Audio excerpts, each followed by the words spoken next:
Hey guys, welcome back to another video.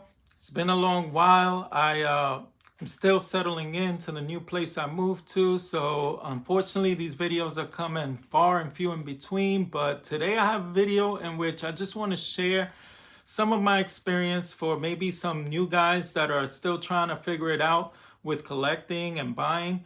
So I have one card that finally got authenticated, so I'm gonna share that with you, and another one that goes along with the premise of which I'm trying to share with you, which is patience is a virtue. So the main thing that I want to show with this video is that I bought two cards that took basically 2 years on my watch list when I finally zeroed in on buying these two cards, and I couldn't find them, or when one popped up, it just wasn't the one that spoke to me.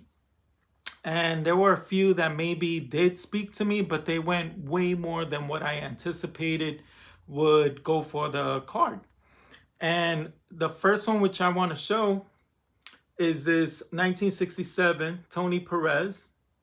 I wanted this card for a while because I think it's the best looking Tony Perez card there is. The only thing was I wanted a really gorgeous example because I wanted it to pop, because I feel like basically the colors and the way his uniform is, his stance, I just love everything about this card. And then it has the contrast with the green on the bottom. It's just a beautiful, beautiful card. He looks very stoic. And I couldn't be happier to have found this one. I was going to bid whatever I had to bid to win this one, because not only was it his most beautiful card in my estimation, but it was autographed, and I couldn't believe it when this one popped up. It's already authenticated. It's given a gem mint 10 for his autograph. And it's probably like a 3 grade because the back doesn't look that great, but I don't care. There's no creases. The colors are there. It's well centered. The autograph on top of that, for a vintage card to be autographed by the player, to me speaks a lot. Even though Tony Perez isn't like a very sought after autograph, it's just it just married everything all in one. And I couldn't tell you how being patient paid off.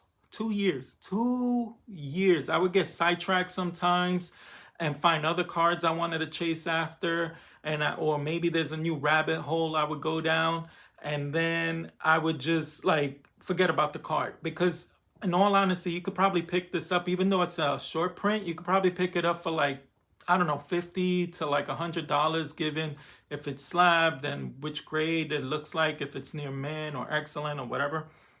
But being that it's a SP, it fetches some money.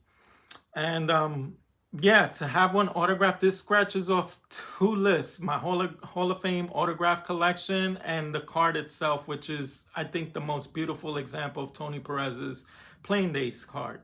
So that was one form of practicing patience is a virtue. And then with this one is my second example.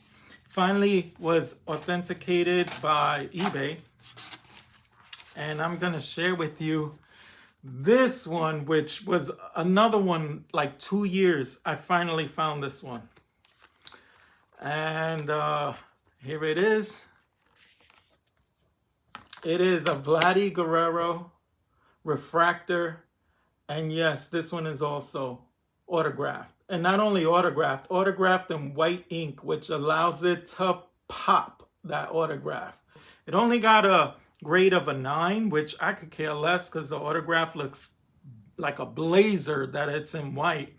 It's just a gorgeous example.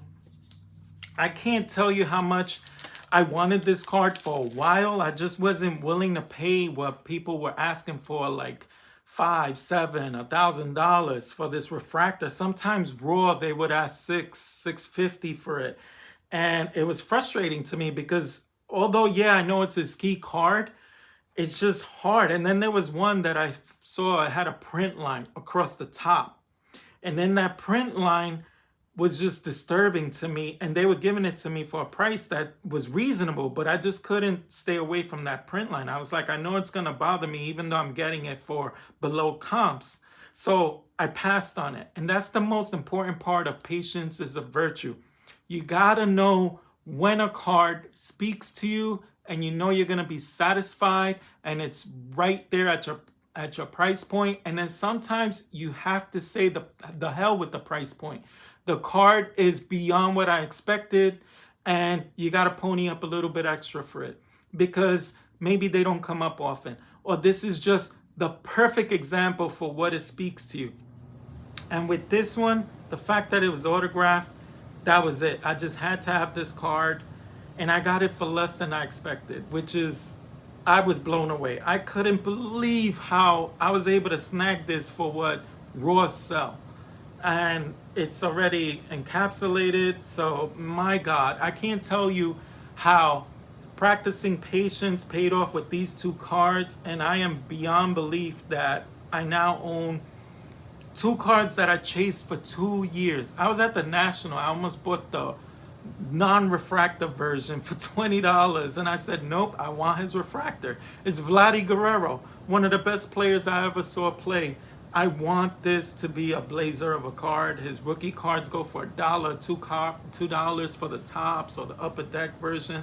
So I said, nope, I'm going after the Bowman's best. And it turned out to be the best possible scenario I ever imagined. So with that being said, I just want you to take this as a lesson. If you're new to the hobby, if you're striking out sometimes, or you buy cards just to scratch off in the list, but afterwards you tend to look back and they don't speak to you like you thought they would, or you wish you would have maybe stayed a little bit more true to centering or eye appeal, or maybe the price point you felt like you overpaid when you know the card wasn't really that worth it. Patience. That's all I could tell you. Patience, patience, patience. It'll pay off with what you pay for the card that you're getting, and overall the joy and glee of picking out a blazer to your satisfaction that's just gonna speak to your collection, that when you look on it, you can tell yourself, oh my God, I can't believe I found this one. It's more than I ever expected. Or whatever I paid for it was worth every penny.